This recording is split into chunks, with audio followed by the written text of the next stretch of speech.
Shalom peuple de Dieu, que le Seigneur soit béni. Bienvenue à la dévotion vespérale. Que le Seigneur nous soit encore favorablement possible ce soir de pouvoir rencontrer sa face. Bonjour, bonsoir, ça dépendra de l'heure à laquelle vous allez nous suivre. Nous sommes très heureux pour vous savoir si nombreux devant la parole du Seigneur et surtout partager la parole de Dieu. Alors, la Bible déclare qu'à chaque jour suffit sa peine. Aujourd'hui, 21 octobre 2025, Dieu nous a choisis parmi les choisis d'aujourd'hui. Il nous a fait grâce pour être en bonne santé, pour avoir le souffle de vie. Voilà pourquoi vous et moi, nous sommes tenus de lui rendre toutes les actions de grâce. Nous allons élever nos voix, nous allons dire à Dieu merci pour le souffle de vie et la bonne santé. Nous allons consacrer ce temps à lui, qu'il nous soit favorable et qu'il nous parle. Élevons nos voix, prions au nom de Jésus-Christ. Merci Seigneur notre Dieu, nous te disons merci de ton amour, merci pour de ta grâce, bonté, de ta grâce, de ta fidélité. Merci pour merci ce soir. Pour ce jour, merci pour tout ce que tu es en train de faire pour nous, Père Tout-Puissant. Yahweh, tu nous as donné le souffle de vie et la bonne santé. Qui nous garde, nous qui te nous disons protège. Merci pour Tout toi. était ta grâce, Seigneur notre Dieu. On se merci réjouit pour ton amour, pour ta bonté, pour ta fidélité. Merci Seigneur de nous avoir choisis parmi les choisis d'aujourd'hui. Les jours que tu avais trouvé utiles, ô Dieu, pour encore une fois de plus nous faire confiance. Que ton nom soit béni. Nous consacrons à toi tout ce que nous allons passer à se lier. Entre tes saintes mains, Seigneur, nous te demandons que tu sois le Dieu qui, à la commande de toutes choses, au contre toutes choses, sois béni, sois glorifié, sois loué. Dans le nom puissant de Jésus-Christ, nous avons prié. Nous allons encore recommander nos familles entre les mains du Seigneur. Nous savons que nous tendons vers la fin de l'année. Le diable s'élève avec les combats. Il est écrit, ils te feront la guerre, mais ne te vaincront pas. Tu vas, n'est-ce pas, confesser la victoire de Jésus dans ta famille, de la même manière que l'année avait commencé en beauté, qu'elle finisse en beauté, car il est écrit, avec Christ, nous sommes plus que vainqueurs par celui qui nous a aimés. Lève ta voix, confesse la victoire dans le nom de Jésus-Christ dans ta maison. Seigneur, nous venons Seigneur, à ce soir confesser la victoire dans nos familles et dans nos vies.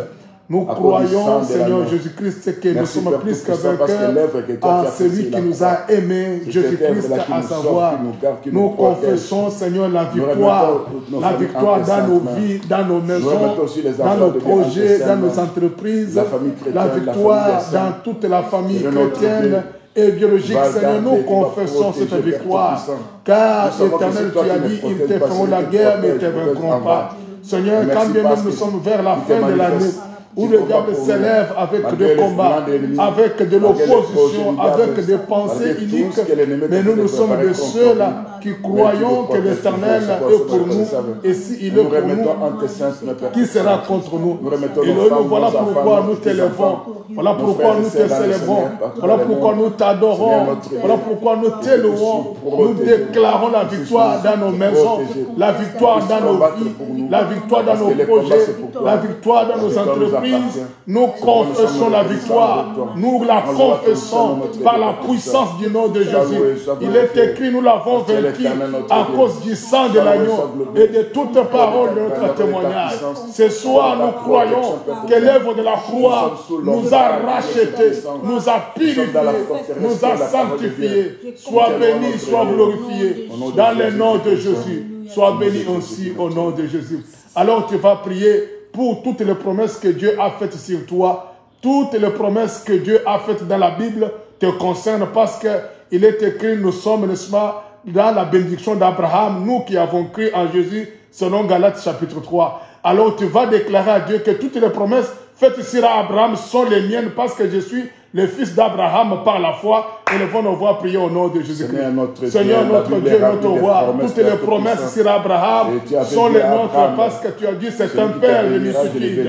Au nom de Jésus, que les promesses d'Abraham soient nos promesses, soient les promesses de mon frère, de ma soeur, qui croient en ton amour, en ta bonté, en ta grâce et en ta fidélité. Au nom de Jésus-Christ, manifeste ta gloire et ta puissance, Seigneur.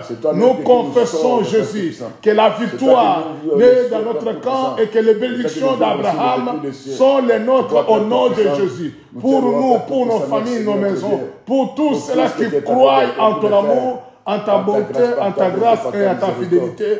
Dans le nom de Jésus-Christ, nous avons prié. Il est vrai que tu peux te retrouver dans le combat. Il est vrai que tu peux avoir des situations très difficiles. Mais tu vas saisir de ce temps qui est pour toi le temps de visitation. Dans le temps de visitation, d'après cet enseignement, il y a le moment où nous devons rejeter le poisson et les concombres de l'Égypte, c'est-à-dire toute la nostalgie du passé, toute la vie du passé qui ne menait pas notre vie à la volonté de Dieu. Ce sont des concombres que vous et moi, nous sommes obligés à renoncer. Le temps de la visitation est lié aussi à forger notre foi dans la vie de sainteté, dans la vie de justice et dans la vie de fidélité. Voilà pourquoi tu vas prier pour ta foi, afin que ce temps de visitation soit un temps effectif au travers duquel Dieu te fait du bien, Dieu te façonne, Dieu travaille ton cœur pour que tu ne puisses pas être tiède, mais que tu sois du côté de la vérité qui est Jésus. Élevons nos voix, prions au nom de Jésus-Christ. Seigneur, notre Dieu et notre roi, nous venons en ce moment te demander, Yahweh, que tu sois notre Dieu. Lorsque tu visites un peuple, Seigneur, tu forges à ce peuple un caractère, un comportement, une attitude. Seigneur, voilà pourquoi le temps de visitation est arrivé. Nous voulons que tu travailles notre cœur, afin que nous soyons capables de rejeter les concombres et les poissons de l'Égypte, de quitter la vie du péché, de rentrer dans le royaume, Yahweh, de justice, et de pouvoir, Yahweh, contempler la gloire de celui qui nous a appelés. Car il est saint, nous devons être saints comme lui il est. Seigneur, notre Dieu, notre roi, le temps de visitation est lié aussi à forger, à aiguiser la foi de plusieurs, la vie de sacrifice, la vie de persévérance, de soumission à la parole, à la volonté de Dieu. Sois béni, sois glorifié dans le nom de Jésus-Christ avant Dieu. Frères et sœurs, enfants de Dieu, écoutez ce que l'homme de Dieu avait dit. En principe, Dieu avait dit, vous allez faire 400 ans dans la déportation, dans la servitude. Mais Israël s'est retrouvé faire 430 ans. Et l'homme de Dieu avait expliqué pourquoi les 30 ans supplémentaires dans leur vie, dans la servitude. 30 ans de servitude supplémentaire, ce n'est pas 3 jours. Un enfant est né et grandi, est devenu mature. Il est devenu même un père, une mère de famille, un responsable, grosso modo. Alors, tu vas prier pour ta foi. Si dans ta vie, et que tu as raté le temps de visitation, et que tu avais mené très mal ta vie, et que pour cela le Seigneur t'avait accordé un certain châtiment, le Seigneur à un moment donné te voyait de manière désagréable, c'est le temps où tu dois te repentir, pour dire à Dieu, Seigneur, pardonne-moi, j'ai été infidèle, je ne me suis pas comporté de la manière dont toi tu avais voulu, voilà pourquoi tu as alourdi ma peine, ma tâche, tu as alourdi ma situation. Mais ce soir, j'aimerais que tu me regardes par rapport à l'œuvre de la croix. Pardonne-moi et agrée-moi dans ta présence. Ôte tout fardeau qui m'empêchait et compte-moi comme étant un fils de la maison. Élevons nos voix, prions au nom de Jésus-Christ. Seigneur, notre Dieu, notre roi. Seigneur, pourquoi les 30 ans supplémentaires dans la servitude? Parce que ce peuple avait marché dans les désaccords, en désobéissance avec toi. Voilà pourquoi, Seigneur, les 30 ans supplémentaires ont été ajoutés. Seigneur, voilà pourquoi je prie pour quiconque a vécu une vie, Yahweh, semblable à celle d'Israël, où, Yahweh, le châtiment a été lourd, où le péché, où les situations, l'oppression, l'humiliation, les situations compliquées se sont accrues, se sont aggravées par rapport à une conduite, par rapport à une mégestion, par rapport à une inadvertance. Seigneur, nous disons pardonne-nous. Pardonne-nous là où nous avons commis faute, Seigneur de gloire. Pardonne-nous là où nous étions distraits. Pardonne-nous là où nous étions déconnectés, désintéressés de ta parole. Là où nous n'avons pas été avisés ni avertis. Seigneur, que ta miséricorde ce soir triomphe du jugement dans la vie de mon frère, dans la vie de ma soeur. Au nom de Jésus-Christ, sois notre Dieu, sois notre roi. Seigneur, pardonne quiconque ce soit, libère son cœur vers toi pour te demander pardon. Souviens-toi de l'œuvre de la croix qui avait rendu juste les injustes d'autrefois, qui avait rendu saints les impies d'autrefois. Que cette œuvre de la croix justifie mon frère, ma soeur qui aujourd'hui a libéré son cœur. Considère-nous comme les enfants dans la maison. Souviens-toi de cet enfant prodigue qui avait tout dépensé, étant rentré à lui-même, tu lui avais pardonné, Seigneur. Nous croyons, oh Dieu, que le sacrifice expiatoire a été effectif à la croix et que les retombées de la croix soient le partage de mon frère et de ma soeur à la gloire de ton nom. Dans le nom puissant de Jésus-Christ, nous avons prié. Alors tu vas prier maintenant pour ta foi. Tu vas demander à Dieu. Il est écrit, l'homme ne vivra pas seulement de pain, mais aussi de toutes paroles qui sont de la bouche de Dieu. À chaque fois que tu écoutes la parole de Dieu, que cette parole te fasse croître dans la foi. Que tu puisses croître dans la foi. Que tu puisses prospérer à tous égards, surtout comme prospère l'état de ton âme. Tu vas prier ce soir pour la prospérité de ton âme. Ne prospère pas financièrement, ne prospère pas intellectuellement, ne prospère pas maritalement, mais que ton âme aussi prospère. Ce soir, il est question de la prospérité de ton âme. Tu pries, tu demandes à Dieu, Seigneur, fais de sorte que mon âme prospère par rapport à la parole que j'écoute, que mon âme prospère, que mon âme continue à s'attacher dans ton palais. Élevons nos voix. Prions au nom de Jésus. Seigneur notre Dieu, nous venons. Nous te demandons, Seigneur, que notre âme prospère. Seigneur, nous te demandons que notre état d'âme prospère. Je prie pour moi-même, pour mes frères et sœurs, qui aujourd'hui croyons que tu es le Dieu capable de faire prospérer l'état de nos âmes. Seigneur, que nos âmes prospèrent par rapport à ta parole, par rapport à la connaissance, par rapport à la révélation, par rapport à la parole prophétique, par rapport à la parole évangélique, par rapport à la doctrine, que Yahweh, notre état d'âme, prospère dans le nom de Jésus. Manifeste ta gloire et ta puissance. Lève-toi, bras de l'Éternel. L'enchantement ne peut rien contre Jacob. Dans le nom de Jésus-Christ, nous avons prié. Alors tu vas prier. L'homme de Dieu avait dit, les repos, c'est Jésus. Venez à moi, vous tous qui êtes fatigués et chargés, je vous accorderai du repos. L'homme de Dieu avait aussi expliqué les canards et aussi les types du repos. Alors aujourd'hui, le véritable repos, c'est Jésus. Tu vas prier pour que Jésus te repose de tout ce qui t'est tourmenté, de tout ce que autrefois tu n'arrivais pas à gérer. Demande à Jésus, j'aimerais entrer dans ton repos.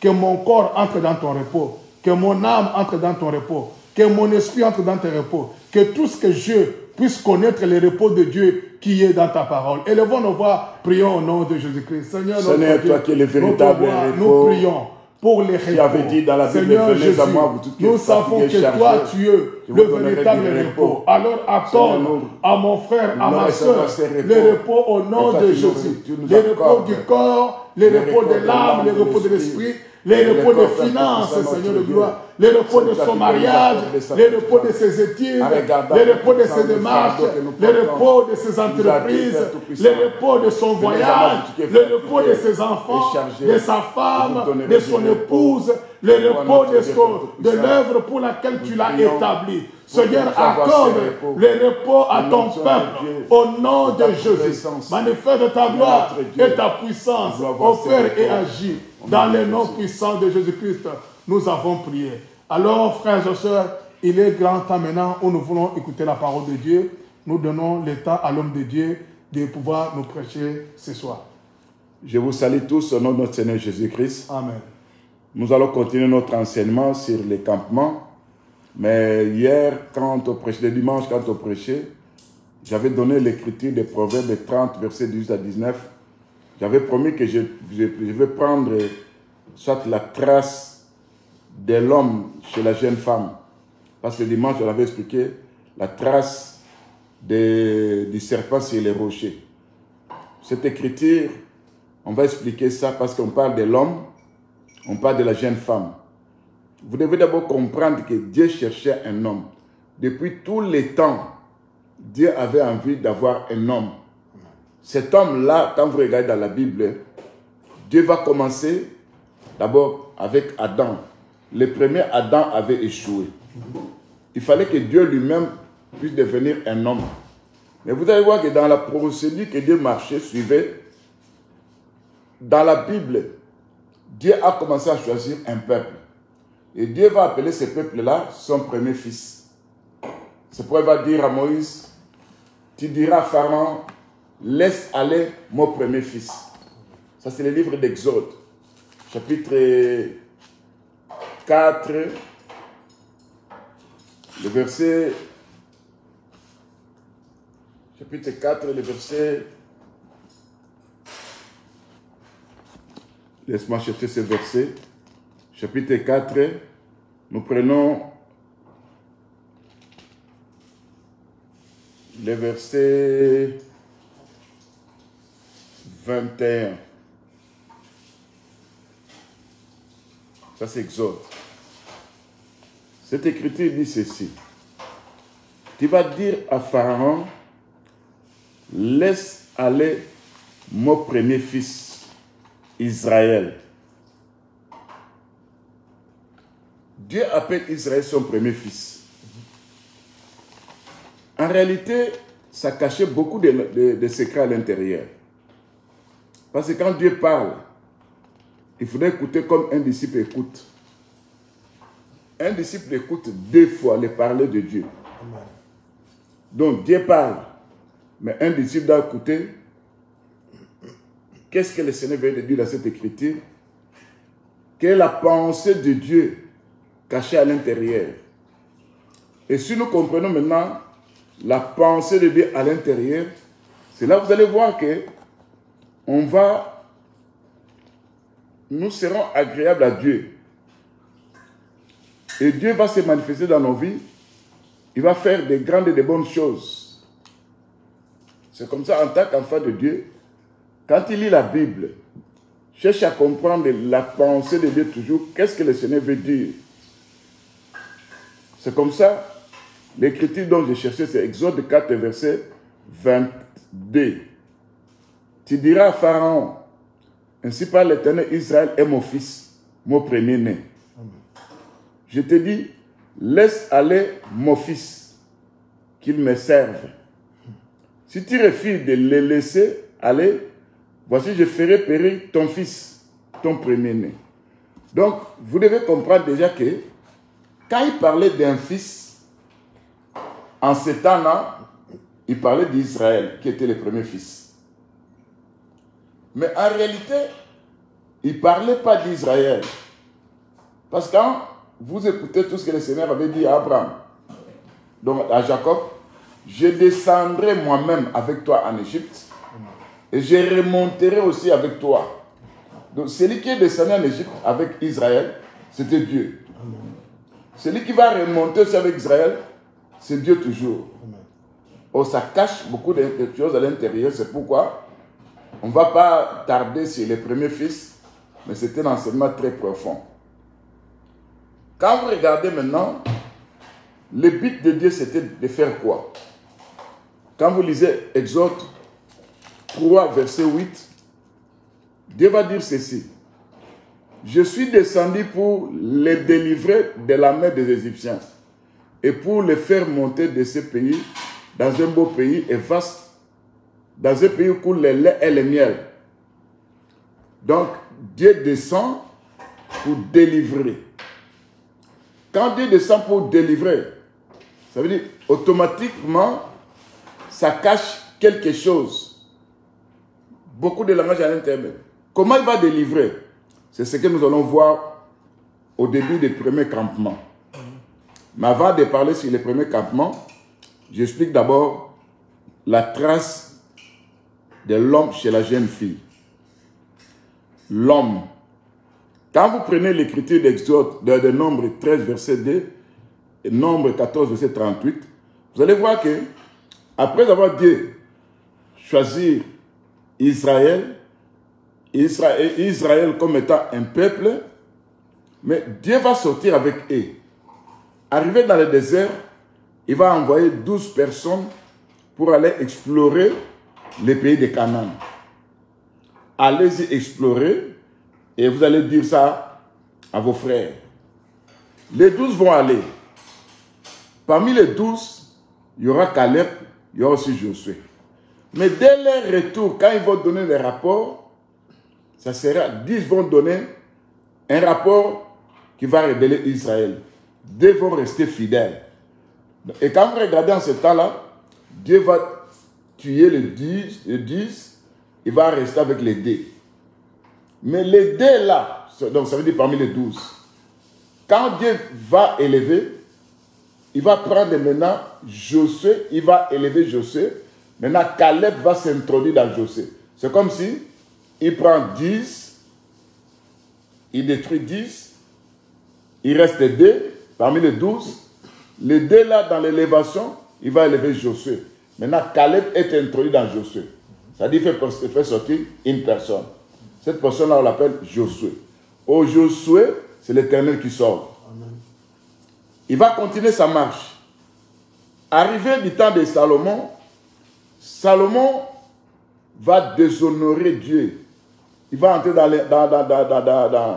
dans une mauvaise vie. Et Dieu va dire, je vais prendre 10 tribus des enfants d'Israël, je vais donner ça à Jéroboam.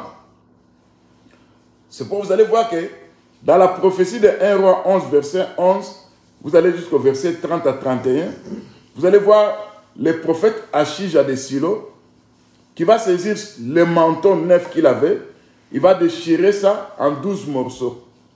Il va prendre maintenant 10 morceaux, 10 parties, il va donner ça à Jéroboam. Il va dire, à cause des péchés de Salomon, je te donne les 10 tribus. Maintenant, il reste à Roboam 2 tribus. Mais parmi les 2 tribus, il va faire sortir une tribu qu'on appelle les pays de Juda. C'est comme si Benjamin est inclus dans Juda. De la façon dont il avait détruit 10 pour faire sortir 1, c'est de cette façon-là aussi, il va prendre 10 qu'on va appeler la maison d'Israël et 2 va se représenter comme étant les pays de Juda. Dans les pays de Juda, nous voyons Benjamin à l'intérieur. C'est comme si Dieu prend 10, il enlève, il reste 2, et 2 maintenant il prend 1. Tout ça, Dieu était à la recherche d'un homme. C'est pour vous allez voir que quand Jésus-Christ est venu, avant Jésus-Christ puisse venir, le livre de Zacharie chapitre 8 verset 23 dit ceci. 10 hommes de toutes les nations saisiront un juif par les pentes de son vêtement, diront, nous irons avec vous, car nous avons appris que Dieu est avec vous. Les 10 hommes de toutes les nations représentaient l'Église. C'est pourquoi Matthieu 25, verset 1, vous descendez en bas, on parle de la parabole de 10 vierges qui attendaient les maris. Ces juifs-là qui vont saisir n'est rien d'autre que le Seigneur Jésus-Christ lui-même. Ça veut dire que Dieu cherchait un homme pour sauver l'humanité. Maintenant, ces jours-là, quand Christ est venu, avant que Christ puisse venir, Dieu a travaillé avec Israël. Parce qu'on parle de la trace. Oh, la trace, c'est comme une ligne, c'est comme aussi une sémence, c'est aussi la parole de Dieu. Vous allez voir dans le livre d'Ésaïe 26, verset 17 à 18, c'est Israël qui dit, comme une femme enceinte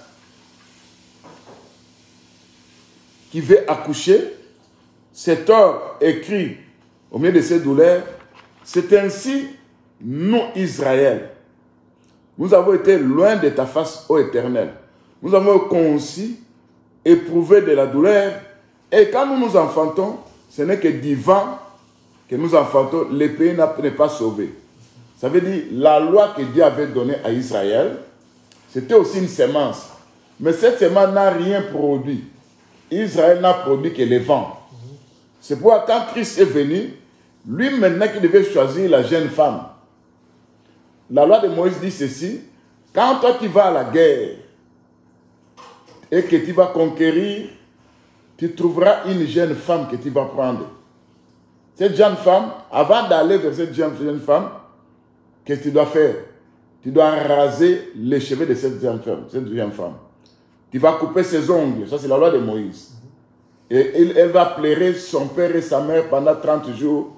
Après ça, tu iras vers cette jeune femme. Or, la personne là qui est allée à la guerre, c'est Jésus-Christ qui est allé sur la croix. C'est là où il a combattu avec les démons, les préjugés, les puissants des ténèbres. C'est là où il a vaincu. C'est là où il a trouvé une jeune fille. Amen. Une jeune femme là, c'était nous les nations, l'église. Et qu'est-ce que l'Écriture dit? Plairait son père et sa mère. Le père et la mère dans Proverbe 1, 8 à 9 expliquent l'enseignement et l'instruction.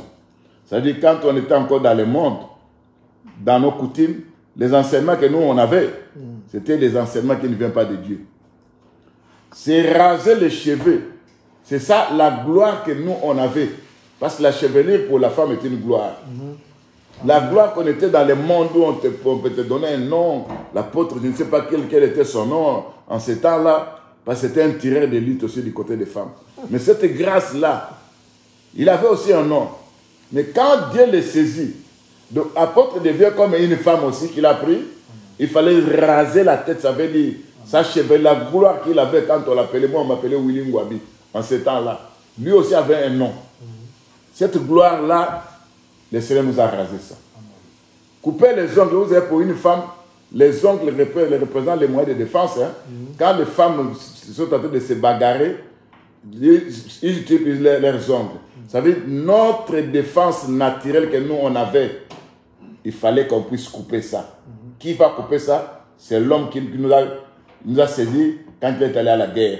Il s'agit Jésus-Christ. C'est là où il a pris. Donc cette jeune femme maintenant que Dieu a cherché, Dieu cherchait un homme, il a cherché aussi une jeune femme. Parce que la première femme avait conçu, mais elle avait mis au monde que du vent. Le pays n'était pas sauvé, c'était Israël. Maintenant la jeune femme maintenant, quand Agur dit, ce que j'ai trouvé, j'ai cherché, j'ai trouvé, je n'ai pas compris la trace du jeune homme chez la jeune femme. Ce jour-là, quand qui s'est entré de Pilate, qui avait jugé le Seigneur, l'Écriture nous dit, quand on avait mis une couronne sur la tête de notre Seigneur, Pilate s'est présenté dans Jean 19, verset 5, il dit, voici l'homme. Ça veut dire, l'homme qu'on cherchait, il est là. C'est pourquoi vous allez voir même le livre de Jean 1, dit, qu'on mettait la parole avait dit, la parole était Dieu, la parole s'est faite chair, elle a habité au milieu de nous. Donc l'homme que Dieu cherchait, c'est lui-même Dieu qui est descendu sur la terre, il est devenu un homme. Parce qu'il a trouvé que parmi les hommes, il n'y avait pas des hommes. C'est pourquoi les gens se disent que j'ai cherché parmi les hommes, je n'ai trouvé aucun homme. L'homme, c'est Dieu lui-même. Quand il a pris un corps, il est descendu. C'est pourquoi Pilate l'a présenté, voici l'homme. Ça veut dire l'homme qui devait apporter la rédemption. L'homme qui devait nous sauver. L'homme qui devait nous délivrer. C'est comme ça, bien aimé. Vous allez voir que l'homme que l'on appelle le Duf, ça veut dire, en Israël, Dieu a commencé à éliminer 10 espions, prendre 2, et Josué Caleb va entrer dans Josué. Josué, c'est Yoshua. Yoshua, c'est l'Éternel qui sauve. Il va venir, il viendra maintenant du côté des 10 tribus. Il va prendre les 10 tribus, il va rejeter les 10 tribus chez Jéroboam. Et Jéroboam a apporté Israël, amené Israël dans l'idolâtrie. Il va rester maintenant avec la tribu de Juda et la tribu de Benjamin. On va appeler ça les pays de Juda. Ça veut dire, oh, Jésus-Christ, c'est lui, les lions de la tribu de Juda. Cet homme-là, c'est lui, le Seigneur. Donc, en Israël, Dieu avait besoin d'un homme qui devait sauver. Cet homme-là, c'était lui-même qui est venu en Israël. Il est venu naître comme un homme. Il a vécu. Il est allé sur la croix. C'est là où il est venu nous sauver. Ça veut dire cet homme-là. La trace de cet homme-là, c'est la parole qu'il nous a apportée. Maintenant, quand c'est venu chez la jeune femme, pour vérifier que le jeune homme est allé chez la jeune femme, on doit trouver la jeune femme enceinte. Cette grossesse, on finira par voir, le jeune homme est passé là-bas. Or, ce jeune homme-là, c'est notre Seigneur Jésus-Christ qui veut nous apporter la sémence qui est sa parole. Mais quand sa parole est entrée dans nos vies, c'est là où ça a produit quelque chose dans nos vies. Qu'est-ce que ça a produit? Le livre de 1 Jean chapitre 5 verset 12 dit, celui qui a le Fils a la vie. Amen. Donc, quand nous recevons la parole, automatiquement, il y a le Fils en nous. Amen. Automatiquement, comme nous avons le Fils en nous, ça veut dire la trace là, qui entre dans nos vies, qui est la parole de Dieu, ça porte d'abord les changements. Vous voyez que quand une femme est enceinte, la première des choses, cette femme va commencer à choisir les repas à manger. Amen. Elle était habituée à manger de n'importe quoi. Il y a d'autres enfants qui viennent de tout. Ils ne font que manger des choses là bizarres d'autres femmes. Ça veut dire la nourriture qui est la parole de Dieu. Quand on était dans le monde, qu'on n'avait pas le véritable mari qui est notre Seigneur Jésus-Christ qui est l'homme, on mangeait n'importe quoi, ça veut dire n'importe quelle nourriture, même la nourriture de l'Égypte. Les concombres là, qu'on devait rejeter, nous on prenait ça. Mais comme maintenant nous sommes dans, le véritable mari est venu, il nous a donné sa nourriture qui est la parole de Dieu. Cette parole de Dieu que Dieu nous donne, ça apporte dans nous d'abord les changements. Une femme enceinte, au fur et à mesure que sa grossesse continue à augmenter, vous allez voir l'habillement, elle va chercher à mettre des habits là très longs. On appelle ça des fois l'habit qu'on appelle le futur, maman, futur. Vous comprenez que c'est ça les bonnes œuvres. Quand nous avons cette trace-là qui est la parole de Dieu en nous, automatiquement nous avons les bonnes œuvres maintenant. Nous changeons de vêtements. Les vieilles vêtements qu'on avait dans le monde, on laisse ça, on quitte ça. On voit que réellement, ses frères, cette sœur vient de changer. Parce que tous devant Dieu, nous sommes comme une personne. La Bible dit que nous qui sommes plusieurs, nous formons un seul corps. Ça veut dire que ce seul corps-là, c'est le corps du Christ qui est l'Église. Mais maintenant, ces changements, qui est la trace de l'homme, qui est la parole de Dieu qui vient dans nos vies, ça porte... Vous allez voir même les démarches. Hein?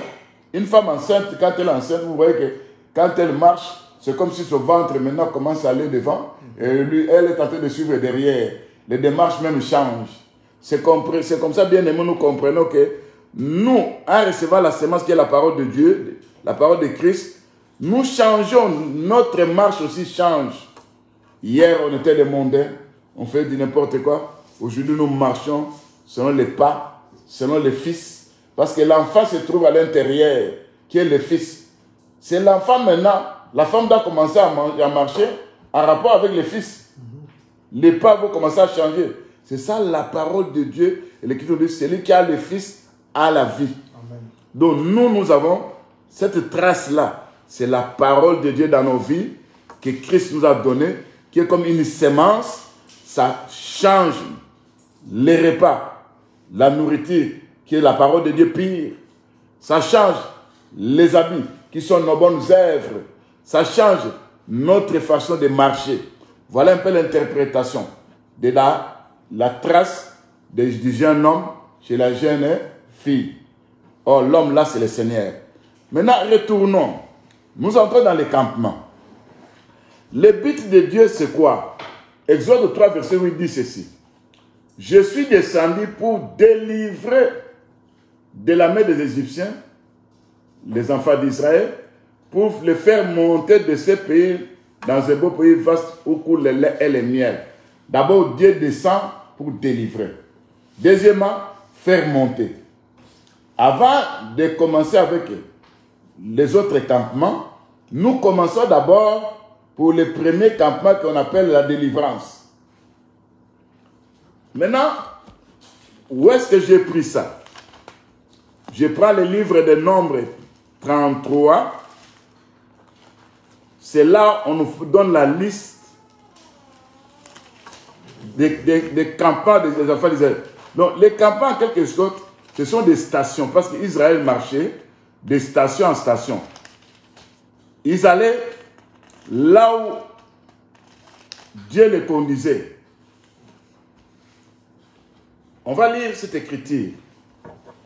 Dans Exode 33, voici les stations des enfants d'Israël qui sortit du 33 du verset 1.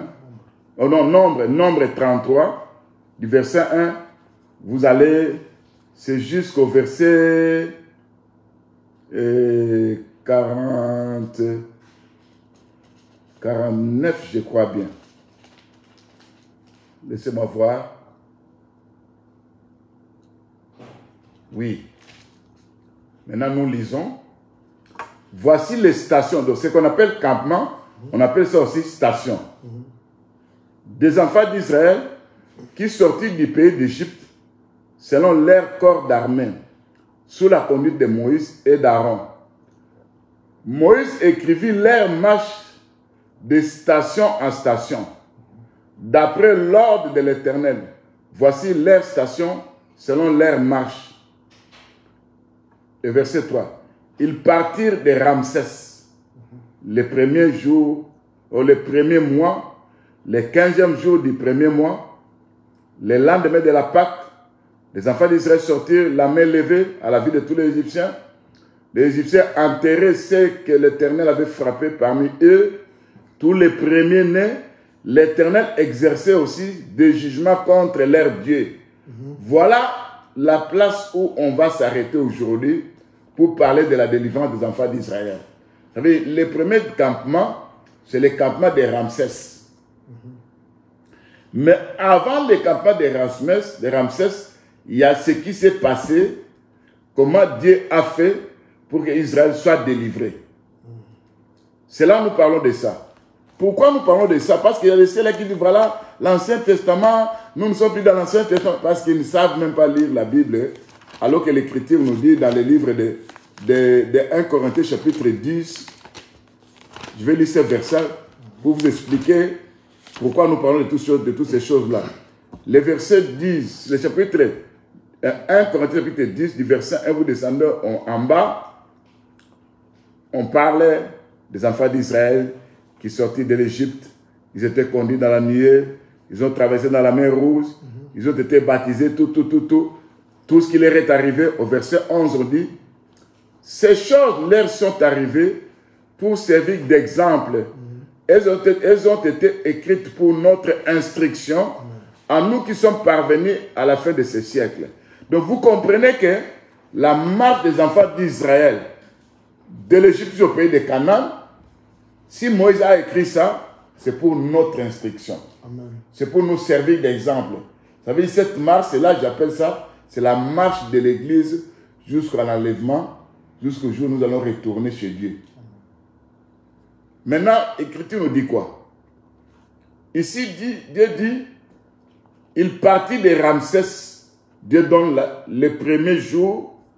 Il va appeler ça aussi le premier mois, le premier des mois de l'année. Donc l'année commence le jour où l'agneau était mort. C'est là où l'année commence. C'est pourquoi le calendrier des Juifs est très différent du calendrier des Romains. Je ne parle pas de ces calendriers-là.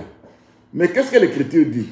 L'Écriture dit, il marchait de station en station, de campement à campement.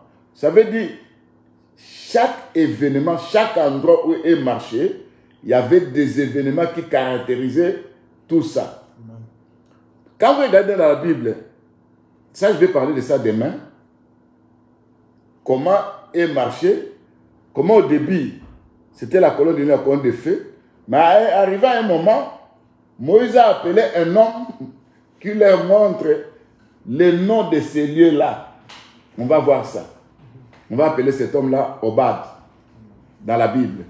Mais je ne suis pas là-bas, ça, on verra ça demain. Aujourd'hui, Dieu dit quoi? Dieu veut, il descend en Égypte, il veut délivrer. Mais pour délivrer, comment Dieu délivre? Tu dois être à me dire, savoir comment Dieu délivre. Je vais te signaler d'abord, l'Écriture dit que les Égyptiens enterraient ceux que l'Éternel avait frappés parmi eux, tous les premiers-nés. Donc, premièrement, Dieu dit, il a frappé les premiers-nés. Mais quand vous regardez, la mort était dans la famille de l'agneau. C'est là où l'agneau était mort. Mais chez les Égyptiens, c'est leur premier-né. Pourquoi Dieu a frappé le premier-né? Qu'est-ce que cela signifie, le premier-né? C'est là que nous comprenons que, comme nous étudions la Bible, l'explication de la Bible se trouve où ça? Dans la Bible. Nous voyons maintenant, pour expliquer le premier-né que Dieu a frappé, nous allons lire le livre l'Écriture de Genèse, chapitre 49, où Dieu va définir le premier-né. Ça signifie quoi? Ici, nous prenons Genèse 49, nous prenons le verset, ça c'est la prophétie de Jacob qui va rassembler tous ses enfants. Il va dire, Jacob appela ses fils, 49 du verset 1, vous descendez en bas. Jacob appela ses fils et dit, assemblez-vous, je vous annoncerai ce qui vous arriverait dans la suite des temps. Rassemblez-vous, écoutez, fils de Jacob, écoutez Israël, votre père. Quand vous regardez ici, le premier constat, vous allez voir que beaucoup de choses dont on parle ici, ces prophéties, quand vous regardez ça dans la vie des enfants d'Israël, les 12 tribus, les 12 fils, vous n'allez pas voir là où on explique ça. Mais quand vous venez en Jésus-Christ, vous allez faire sortir Ruben comme Jésus-Christ, Simon comme Jésus-Christ, jusqu'à Judas, Dan, parce qu'il va parler d'autres enfants, il va leur dire, toi tu es comme un âne qui va courber ses épaules sous les fardeaux. D'autres enfants, il va dire, toi tu es un lion. Adam, il va dire, toi tu es un serpent. Donc, un papa qui a mis au monde des enfants, dans la prophétie, il commence à appeler, Benjamin, toi tu es un loup. Vous comprenez que, donc, tout ça, ça ne parle pas de ces enfants-là. Ça parlait de Jésus-Christ lui-même. Donc, les 12 fils de Jacob représentaient Jésus-Christ. Écoutez maintenant ce qu'il va dire sur le premier-né. Il dit, Ruben, toi mon premier-né, ma force, les prémices de ma vigueur, supérieur en dignité, supérieur en puissance, un petit comme les eaux. Regardez un peu la vie de Ruben. Montrez-moi un endroit où Ruben s'est présenté comme étant la force de qui? De Jacob. Vous allez voir que le premier-né qui est la force de Dieu, c'est Jésus-Christ lui-même. C'est lui qui est la force de Dieu. Parce que quand vous prononcez au nom de Jésus-Christ, les démons tremblent. Mais prononcez au nom de l'Éternel, il ne faut pas trembler. Au nom de Dieu, il ne faut pas trembler. Mais dis seulement au nom de Jésus-Christ, les démons tremblent. Ils vont prendre la fuite. Vous savez, la force de Dieu, c'est Jésus-Christ. C'est lui le premier-né de toute la création.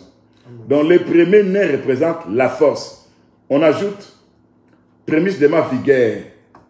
Donc quand on parle de la vigueur, c'est Jésus-Christ qui est la vigueur, qui est aussi les prémices de la résurrection. Amen.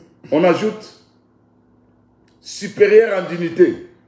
C'est tout Jésus-Christ qui est supérieur en dignité. Supérieur en puissance. C'est tout Jésus-Christ qui est supérieur en puissance. Maintenant, quand Dieu détruit les premiers fils des enfants des Égyptiens, ça veut dire Dieu était en train d'anéantir la force. La force de qui? Des Égyptiens. Leur force, leur puissance, leur dignité. Donc, nous comprenons par là que Dieu, pour anéantir, pour délivrer Israël, regardez tous les miracles que Dieu avait fait en Égypte. Pharaon n'avait pas laissé que les enfants d'Israël soient délivrés. Mais quand il a attaqué le premier fils, c'est là où Pharaon a dit non, non, non, non, sortez, sortez, sortez. Vous comprenez, c'est comme si Dieu, pour délivrer, il doit frapper ce qui fait la force de Pharaon. Amen. Dieu, pour te délivrer, il doit attaquer ce qui force la force qui te combat. Amen. Ça veut dire, derrière ton problème, derrière tes problèmes, derrière tes difficultés, il y a une puissance de ténèbres.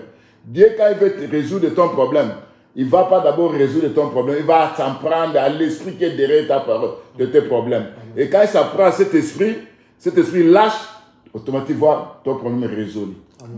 C'est comme ça, bien aimé. Il ajoute, après avoir exercé ses jugements sur les premiers-nés, il va exercer ce jugement sur les dieux égyptiens. Ça, c'est Nombre toujours 33. Le verset 3 là dont nous allons tenter de parler. Maintenant, quels sont ces dieux égyptiens? Dieu vient en Égypte. Il veut délivrer Israël. Mais Dieu sait que derrière la servitude d'Israël, il y a une puissance, il y a une force. Dieu s'en prend à la force de Pharaon. La première force de Pharaon, c'est quoi? C'est son premier fils. Deuxième force de Pharaon, Dieu va prendre les serpents, ça veut dire la verge d'Aaron, parce qu'il savait qu'en Égypte, il y avait des magiciens. Des magiciens, c'était des serviteurs de Pharaon. Dieu maintenant va attaquer la force de Pharaon comme étant les dieux égyptiens. Les dieux égyptiens, c'était la magie. Les dieux égyptiens, c'était les enchanteurs. Maintenant, ces Égyptiens, ils vont prendre leur verge. D'abord, c'est Dieu qui va prendre sa verge. La verge d'Aaron, il va jeter ça par terre. Ça va devenir un serpent. Les magiciens aussi vont faire ces miracles. C'est comme si les magiciens ont la capacité de faire les miracles que Dieu faisait. Maintenant, Dieu, pour montrer qu'il est supérieur, il va maintenant s'en prendre maintenant au serpent des Égyptiens. Ça veut dire, la verge d'Aaron va engloutir la verge de qui? Les verges de qui? Des magiciens. Donc nous comprenons que pour délivrer quelqu'un, Dieu s'en prend d'abord à la force qui est derrière les promesses de cette personne-là. Donc c'est qu'Israël était sous la servitude. Alors pour délivrer Israël, si vous voulez voir que dans le livre d'Exode chapitre 9, verset 11, Dieu va frapper les magiciens par des urselles. Les urselles, ce sont des plaies. Il va frapper les magiciens par des urselles et les magiciens ne pouvaient plus se présenter. Surtout c'était quand Dieu a fait les miracles des poux. Vous allez voir que dans Exode 7, 9 à 12, Dieu va, donc la verge d'Aaron va engloutir les verges des magiciens. Donc nous comprenons par là que les dieux égyptiens, premièrement, représentaient leur magie, leur verge. Parce que c'était maintenant le combat des verges. Deuxièmement, Dieu va frapper les fleuves. Il dit à Moïse, prends le bâton, va frapper les fleuves. Oh, quand vous regardez dans la Bible, le livre d'Ésaïe 59, verset 19, l'Écriture dit que quand l'ennemi viendra comme un fleuve, il sera frappé, il sera menacé par l'Esprit de l'Éternel. Donc vous comprenez par là que Dieu, au lieu d'aller prendre Israël, allez, il va saisir Israël par la main, sort, non, non, non, Dieu doit anéantir la force de qui? De Pharaon. Et l'Écriture nous dit qu'il avait frappé les fleuves. Je crois que vous lisez, vous comprenez, vous tous, que les fleuves étaient devenus du sang. Amen. Ça veut dire que les fleuves étaient un dieu égyptien que Dieu avait frappé. C'est pourquoi l'Écriture d'Ésaïe 59, verset 19 dit, quand l'ennemi viendra comme un fleuve, l'Esprit de l'Éternel les mettra en fuite. Troisièmement, je suis en train de numérer les dieux égyptiens pour vous montrer que dans le premier campement, c'est la délivrance. L'Écriture nous dit, Dieu va frapper parce que les Égyptiens avaient comme Dieu le dieu Ra. Le dieu Ra, c'était le soleil. Ça, quand on était encore enfant à l'école primaire, on avait étudié ça. En histoire, on nous parlait, les dieux égyptiens, c'était le dieu Ra, le dieu soleil. Et l'Écriture nous dit dans le livre d'Exode 10, verset 21 à 22, Dieu va frapper des ténèbres les pays d'Égypte. Et ces ténèbres qu'on pouvait toucher. Pour que l'Égypte soit frappée des ténèbres, ça veut dire Dieu a frappé le soleil. Le soleil ne pouvait plus éclairer. C'est là où il y a eu les ténèbres. C'est pourquoi cette écriture, si vous voulez comprendre ça, vous devez lire Apocalypse chapitre 10, verset 11, où on parle que Dieu va frapper le trône de la bête par les ténèbres. Et ces ténèbres-là qui mordaient. L'Écriture nous dit que les ténèbres que Dieu avait à frapper en Égypte, c'était un ténèbre qu'on pouvait toucher. Comment on peut toucher les ténèbres? Je lis cette écriture parce que des fois, quand on te dit, tellement il y a beaucoup de versets que je donne, alors des fois aussi, on peut dire, mais l'apôtre va vérifier dans l'écriture, mais si je lis ça. Je lis ça dans Exode 10, verset 22, 21 à 22. L'Éternel dit à Moïse, étends ta main vers le ciel, qu'il y ait des ténèbres sur les pays d'Égypte, que l'on puisse les toucher. Moïse étendit sa main vers le ciel, il d'épaisses ténèbres dans tous les pays d'Égypte pendant 3 jours. On ne se voyait pas les uns des autres, personne ne s'éleva de sa place pendant 3 jours, mais il y avait des lumières dans les pays de Goshen, là où habitaient les enfants d'Israël. Là, vous comprenez que la délivrance, c'est frapper les pays d'Égypte avec les ténèbres de 3 jours, ces ténèbres qu'on pouvait toucher. Comment toucher les ténèbres? C'est là, si vous voulez comprendre de ça, c'est Apocalypse 16, verset 10 à 11, on nous parle de la 5e coupe. La 5e coupe, on avait frappé le trône de la bête par les ténèbres, et les ténèbres mordaient les habitants de la terre en ce temps-là, durant la période de la grande tribulation, et les hommes avaient les ulcères. Donc vous comprenez que les ténèbres qu'ils pouvaient toucher, c'est les puissants des ténèbres qui commençaient maintenant à faire du mal dans la vie des gens. Dieu a frappé le soleil. C'est toujours les dieux égyptiens. Or, quand vous lisez encore l'écriture d'Exode 8, les versets 2 à 11, Dieu va faire sortir dans le fleuve les grenouilles. Je vais lire cette écriture, bien aimé. C'est pour vous expliquer toujours que tout ce que Dieu frappait, c'était les dieux égyptiens. Le verset 8. C'est au chapitre 8, verset 2 à 13. Aaron étendit sa main sur les eaux de l'Égypte, et les grenouilles montèrent et couvrirent les pays d'Égypte. Mais les magiciens en firent autant par leurs enchantements, mais ils firent monter les grenouilles sur les pays d'Égypte. Pharaon appela Moïse et Aaron, il priait l'Éternel en fait qu'il éloigne les grenouilles de moi, de mon peuple. Je laisserai aller le peuple pour qu'il offre des sacrifices à l'Éternel. Et on descend, on dit, les ténèbres étaient dans le pays d'Égypte. Il y avait les grenouilles. Les grenouilles, ces grenouilles-là ont pu pénétrer.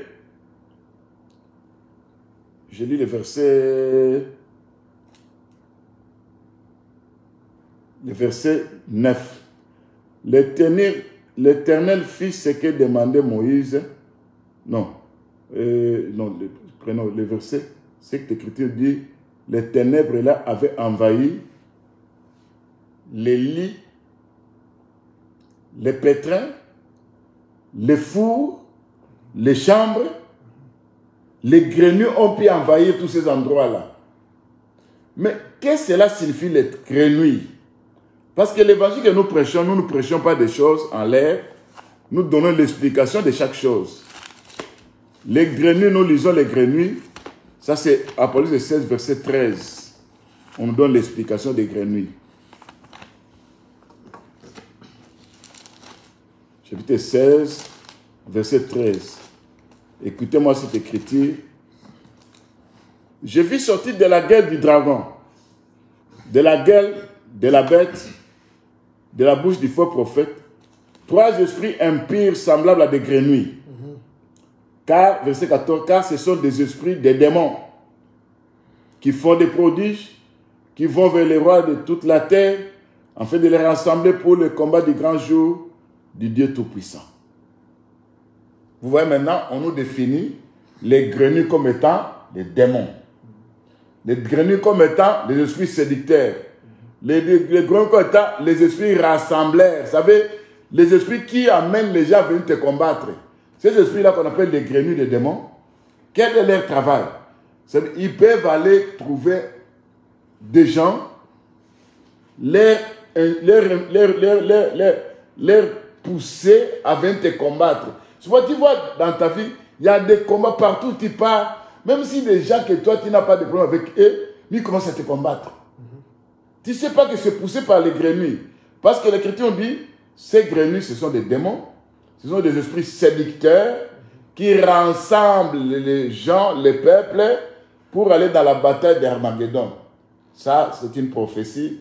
Je ne parle pas de là. Là, c'était notre enseignement. Mais ce que vous allez retenir seulement que les grenouilles, ce sont des esprits rassembleurs. Ce sont des esprits des démons, des esprits séducteurs qui poussent les gens d'aller combattre d'autres personnes. Tu n'as pas de problème avec ces gens-là. Mais les grenouilles vont entrer dans ta famille, ils vont exciter les gens de ta famille. Voilà, allez combattre moi, Willy, allez combattre moi, l'apôtre Matthieu, allez combattre moi, sa femme. Donc, pour rien, tu n'as rien fait. C'est parce que les grenouilles sont là, ils incitent les gens à venir te combattre. Même au boulot là où tu travailles. Tu n'as rien fait, on cherche toujours à te combattre. Tu n'as rien dit, les gens ne t'aiment pas, commencent à te bouder inutilement comme ça. La famille de ton mari, la famille de ta femme, les gens ne t'aiment pas. Mais qu'est-ce que j'ai fait à ces gens-là? Ce sont des grenouilles qui sont des démons qui poussent ces gens-là à te combattre. Et vous allez voir que l'Écriture nous dit, ces grenouilles étaient dans des chambres. Ces grenouilles étaient sur les lits. Ces grenouilles étaient dans des pétrins. Ces grenouilles étaient dans des fours. Ça veut dire quoi? L'Écriture nous dit que les lits conjugaux soient exempts de toute souillure. Le lit conjugal, c'est le lit où l'homme et la femme dorment ensemble. Vous allez constater que l'homme et la femme, il y a toujours des disputes, il y a des incompréhensions, il y a des séparations. Vous ne comprenez même pas, mais ce sont des grenouilles qui sont sur vos lits. Ces grenouilles-là, leur mission, c'est de proclamer les désordres, les disputes, les incompréhensions. Il n'y a pas un problème, la femme commence à bouder l'homme, l'homme commence à bouder la femme. On se demande, mais c'est quoi ça? Vous pouvez leur poser les questions. Mais pourquoi vous vous chamaillez? Oh, parce qu'il ne m'a pas donné à manger. Si tu n'as pas donné à manger, vous vous chamaillez. Oh, parce qu'il a fait ce tuin. Oh, s'il a fait un tuin, pourquoi ça vous chamaillez? Ce sont les grenouilles. Donc, ces grenouilles-là, ils pénètrent. Des fois, ils vont pénétrer chez l'homme. L'homme commence les querelles. Des fois, il faut commencer à pénétrer chez la femme. C'est la femme qui commence les querelles. Des fois, l'homme revient au boulot, du boulot. La femme, là où elle est allée, retourne. Vous voyez sa figure. C'est comme si quelqu'un est en colère. Et l'homme, comme l'homme connaît sa femme très bien, l'homme s'était. La femme aussi connaît son homme très bien. La femme s'était. Pourquoi? Les grenouilles sont là en train de vous combattre. Bien-aimés, comprenez des choses que je vous parle. C'est pourquoi Dieu, pour délivrer les enfants d'Israël, il fallait maintenant attaquer ce qui faisait la force de Pharaon. Derrière ton problème, derrière ton mariage, derrière ton mari, derrière ta femme, derrière tout ce que vous vivez, des incompréhensions, bien-aimés, ce n'est pas ta femme, ce n'est pas ton mari. Ce sont des grenouilles qui sont là, qui veulent vous séparer, qui veulent vous diviser, qui sèment des incompréhensions, qui sèment des malentendus, tout ça. Et si les grenouilles sont sur les lits, d'après ce qui est écrit ici dans ce verset, qu'il y avait des grenouilles sur les lits, là automatiquement, quand l'homme veut dormir, la femme veut dormir, l'autre se trouve de l'autre au coin, l'autre aussi prend l'autre coin. Ces jours-là, on prend, ce n'est plus en pyjama, l'homme dort maintenant avec son pantalon. Sa femme aussi, la femme aussi avec sa culotte et sa jupe. Donc vous comprenez que les grenouilles ont pu pénétrer déjà là-bas.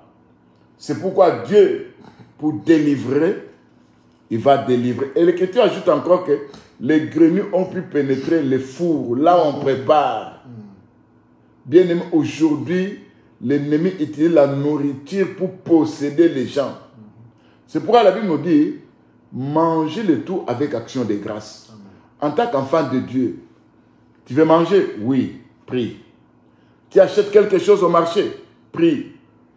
Parce que le monde est tellement pourri, et que tout ce que nous mangeons aujourd'hui, bien aimé, quand vous regardez ça, c'est possédé, envoûté.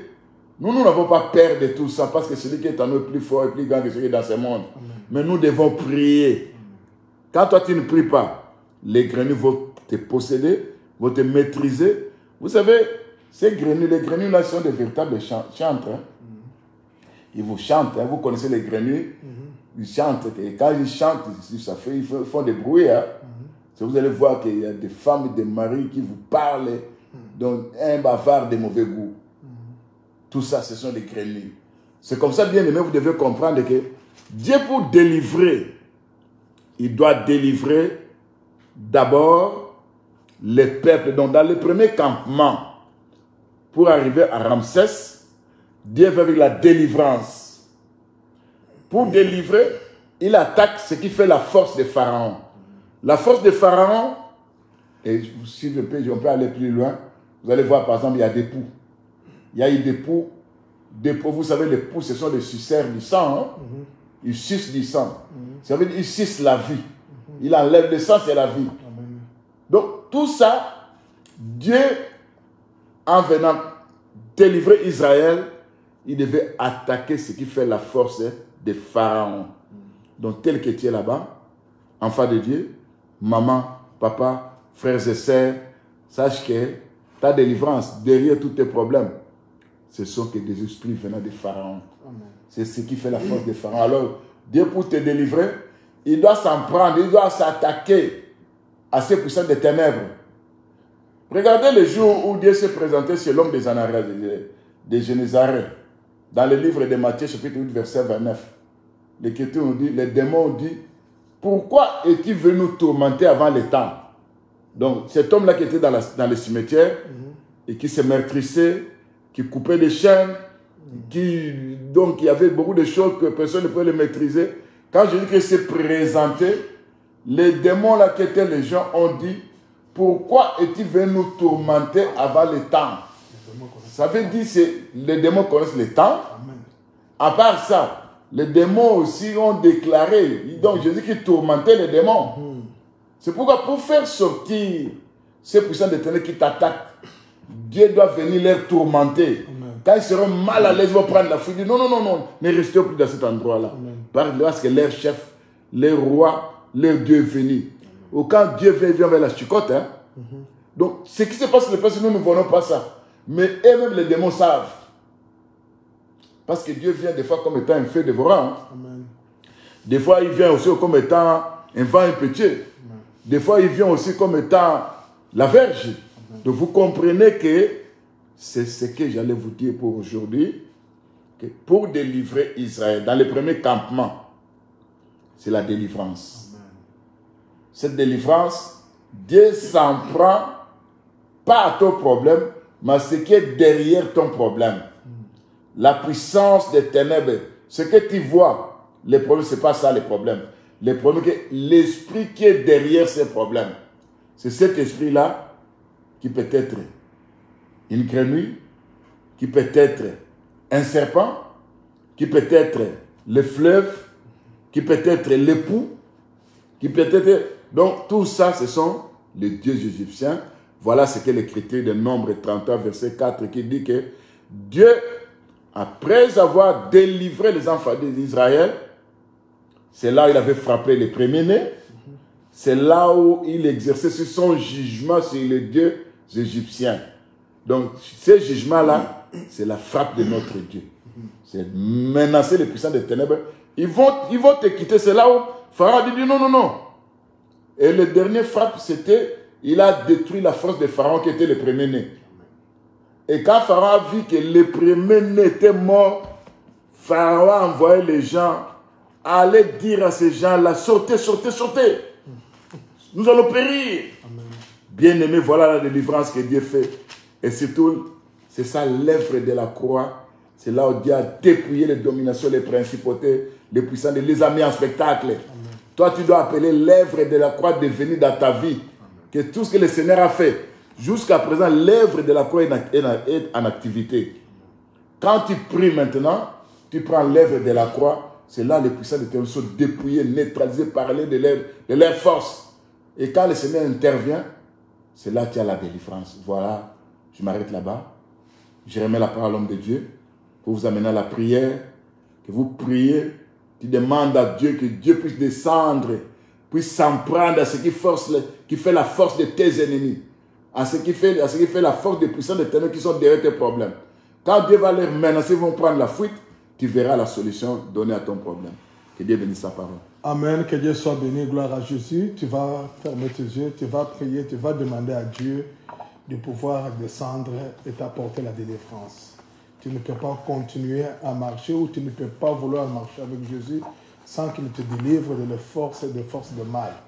Tu vas prier, tu vas demander à Dieu, Seigneur, descends et délivre-moi parce que ma vie, je la donne totalement à toi. Élevons nos voix. Prions au nom de Jésus-Christ. Seigneur Dieu Tout-Puissant, nous te demandons de descendre dans la vie. Toi, celle qui peut descendre dans nos vies. Dans nos vies, Seigneur. Seigneur, viens dans nos vies, Père Tout-Puissant. Derrière nos combats, derrière nos difficultés, derrière la pauvreté, derrière la cassation de vie de mariage, derrière tout ce que nous vivons des maladies, il y a des esprits qui sont derrière ça. Viens dans ta puissance pour dépouiller, neutraliser, attaquer ce qui fait la force des pharaons. Que ce grenouille puisse prendre la fuite au nom de Jésus-Christ. Que ces démons puissent prendre la fuite au nom de Jésus-Christ. Seigneur notre Dieu, comme tu as pu menacer les esprits qui étaient dans la vie de l'homme de Génézareth, ils ont déclaré pourquoi tu es venu nous menacer avec le temps. Avant le temps, Seigneur, tu vas menacer ce puissant des ténèbres qui combattent des enfants de Dieu. Ils vont prendre la fuite au nom de Jésus-Christ.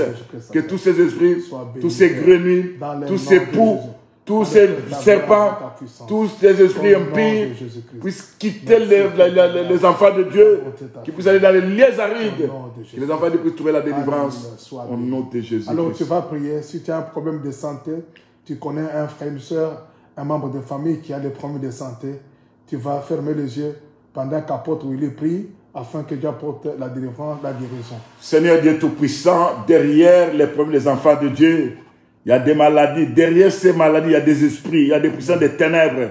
Ces esprits-là qui veulent apporter la mort. Et toi, esprit des morts venant d'une maladie quelconque, au nom de Jésus-Christ, je te chasse, je t'envoie dans les lieux arides. Ton plan va apporter la mort à travers une maladie quelconque, que ce soit la maladie cardiaque, les maux de tête, les maux de ventre, que ce soit les maladies de cancer, que ce soit n'importe quelle maladie qu'on peut nommer. Je prends autorité sur ces maladies. Quittez le corps des enfants de Dieu au nom de Jésus-Christ. L'Écriture nous dit, le nom de notre Seigneur Jésus qui apporte la guérison. Amen. Et par les meurtriers de Jésus que nous avons la guérison. Amen. Toi, maladie, tu as oublié l'adresse. Tu es allé dans un mauvais endroit. À partir de quitte, je te chasse. Va-t'en dans les arides. Et toi, esprit de mort, quitte la vie des enfants de Dieu. Et vous grenouilles, opérera dans des mariages, opérera dans des maisons, dans des chambres. Je vous chasse de ces lieux-là au nom de Jésus-Christ. Quittez la vie des enfants de Dieu. Quittez les mariages des enfants de Dieu. Quittez la vie de santé des enfants de Dieu. Vous, esprit de pauvreté, esprit de servitude, je vous ordonne de libérer là où vous restez. Vous, esprit suceur du sang, vous, esprit de poux, par la puissance des lèvres de la croix, vous êtes dépouillés parce que Christ vous a dépouillé. Il vous a rendu nul et sans effet. Vous êtes chassés dans la vie des enfants de Dieu. Sortez, allez dans les lieux arides. Je déclare la guérison, je déclare les miracles, je déclare des prodiges, je déclare des bénédictions matérielles, financières, dans le nom puissant de Jésus-Christ. Nous avons ici prié. Amen. Amen. Gloire à Jésus. Nous voulons dire que nous avons deux communiqués, trois communiqués même. L'apôtre Willy continuera encore demain, après-demain. Et alors le vendredi, nous avons une très grande veille de prière où l'apôtre Willy va prendre le temps de prier beaucoup pour nous. Il va prier beaucoup sur beaucoup de cas. Vous avez écouté dans ses interventions qu'il parle des poux. Il parle des grenouilles qui se trouvent dans des milieux très concassés, dans des chambres, dans les lits. Il parle des grenouilles, il nous explique des grenouilles que Dieu avait envoyées, qui sont cachées dans des lits, dans des choses à manger, dans des endroits très complexes. Il a parlé des ténèbres, il a parlé du sang.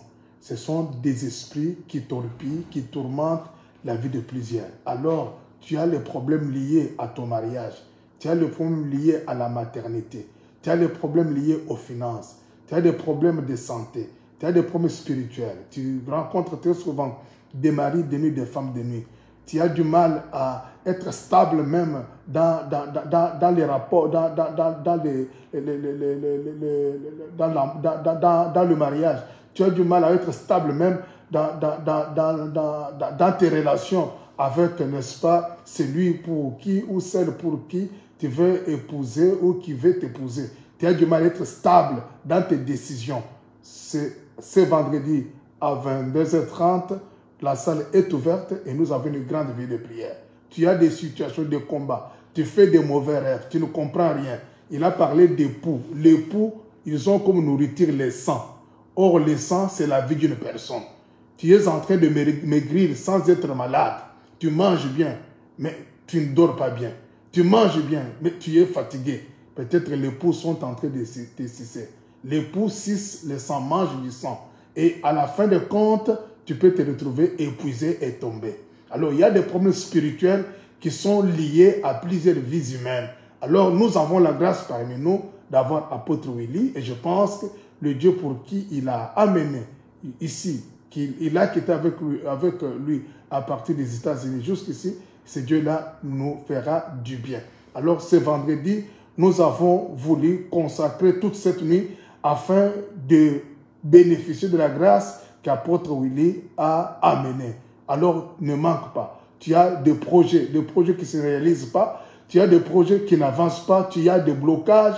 Tu n'arrives pas à percer. Tu sens qu'il y a une force de pesanteur. Tu sens que non, dans ma vie, il y a quelque chose qui n'arrive pas. C'est le temps.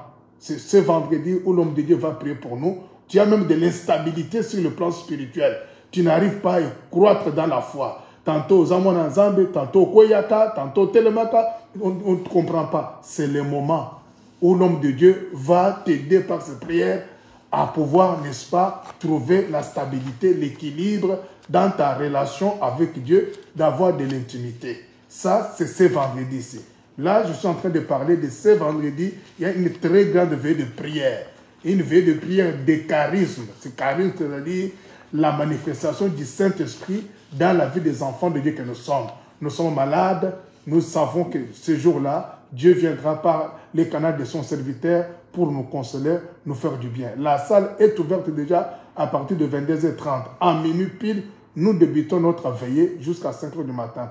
C'est pour permettre à l'homme de Dieu de prendre le temps maximum de travailler pour Dieu et de nous bénir. Nous voulons profiter de toute la grâce, de tout ce qu'il a amené comme grâce, de tout ce qu'il a comme faveur de Dieu. Nous voulons, n'est-ce pas, profiter de cela, afin que cela reste en Belgique. Lorsqu'il reviendra, qu'il revienne avec d'autres grâces. Alors, ce vendredi, ne manque pas. Appelle des amis, des connaissances. Tu connais des hommes et femmes qui sont malades. Dis-les, allons à la veille de prier. Il y a un Dieu de nuit qui guérit aussi. Voilà pourquoi je suis en train d'insister sur ça. Et lorsque tu le feras, Dieu te bénira. Alors, le deuxième communiqué, c'est que nous sommes avec l'homme de Dieu. C'est dimanche à 12h15 sur 36, rue Van Lint, à 1070 Anderlecht. Nous commençons notre culte à 12h15. Alors, venez nombreux, soyez ponctuels. Nous voulons encore donner à l'homme de Dieu l'opportunité de pouvoir, n'est-ce pas, encore une fois de plus, nous nourrir. Il a beaucoup de choses à dire, mais des fois, le temps est minime. Nous voulons lui donner assez de temps pour que nous puissions profiter. Grosso modo, ce soir, vous avez écouté l'homme de Dieu. Il a si introduit, n'est-ce pas, introduire, mais vouloir épingler la trace de l'homme, c'est la jeune fille. Il a déjà parlé, l'homme, c'est Jésus lui-même qui était venu nous sauver. C'est Jésus a rencontré une personne, une femme que toi et moi nous sommes une épouse du Seigneur. Notre semence nous a été donnée sa parole. Aujourd'hui, parce que nous avons sa parole, notre manière de manger doit changer. Notre manière de s'habiller. Donc, nous allons avoir d'autres œuvres qui ne sont pas celles de la chair. Mais nous devons avoir les œuvres du Saint-Esprit. La foi, l'obéissance, la soumission, la crainte de Dieu, la fidélité. Tu dois même être fidèle dans tes dîmes. Tu dois être capable, même lorsque Dieu te fait du bien, tu viens auprès de Dieu, tu lui reconnais, tu lui fais des actions de grâce. Cela est très important. Et il est allé dans le vif de son enseignement, les campements. L'homme de Dieu a parlé, le premier campement, c'est la délivrance. L'homme de Dieu a dit ceci. L'année a débuté que le jour où Dieu a délivré Israël de la servitude. Donc, ta première année commencera le jour où Dieu te délivre de toutes les forces négatives qui détruisent ta vie. L'homme de Dieu a dit, Dieu ne s'attaque pas à toi, mais Dieu s'attaque aux esprits qui te tourmentent. C'est pour cela que Dieu s'est attaqué au premier-né, s'est attaqué au fleuve, au serpent des Égyptiens, afin de démontrer que lui, il est l'alpha, il est l'oméga. Donc, le premier campement, c'est la délivrance. C'est que j'aime chez l'homme de Dieu, il a dit quoi? Pendant que nous sortons, pendant que Dieu nous délivre, et nos ennemis enterrent leurs morts, leurs premiers-nés. Tala. Yaka na ngambo oyo. Tango yoza na ngambo oyo. Kuna matanga ezali. Tango yozo yemba. Yesu azali awa. Yesu. Kuna